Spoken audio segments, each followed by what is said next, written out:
இப்போ நம்மளை வழி நடத்துவதற்கு வார்த்தை, அவருடைய வார்த்தை இருக்கிறது பாருங்க.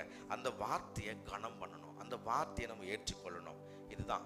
அப்படி இல்லை, நம்ம வார்த்தைக்கு நம்ம மதிப்பு கொடுக்கல, நம்மளால சரியா ஆராதனைக்கு வந்து கலந்து கொள்ளலாம், அவரை அசட்டை பண்ணுறதுலாம் நம்ம இருக்கிறோம் அப்படின்னு சொன்னால், வார்த்தை பிரகாரம் இல்லாமல் ஆவிக்குரிய வாழ்க்கையில் இல்லாமல் இருந்தால் ஆண்டவர் ஒரு ஜட்ஜ்மெண்ட் கொடுக்குறாரு பாருங்க. 1 யோவான் 3ஆம் அதிகாரம் 8ஆம் வசனம் பாருங்க. 1 யோவான் 3:8.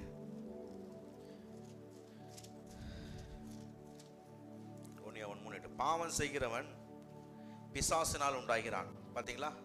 அப்போ தேவனுடைய வார்த்தை பிரகாரம் வர்றதில்லை, இயேசு கிறிஸ்துவ பின்னாடியே வர்றதில்லை. இப்போ பாவம் செய்கிறவன் பிசாசினால் உண்டாகிறான், ஏனெனில் பிசாசானவன் ஆதி முதல் பாவம் செய்கிறான். பிசாசனுடைய கிரியைகளை அழிக்கும்படிக்கே தேவனுடைய குமாரன் வெளிப்பட்டார். பார்த்தீங்களா? அப்போ நாகாசுடைய கிரியைகளை அழிக்கும்படி சவுல் வெளிப்பட்டான். அதே போல தான் இன்னைக்கு நம்முடைய சாத்தானுடைய எல்லா விதமான தந்திரங்களையும் நம்மளை முற்றுகை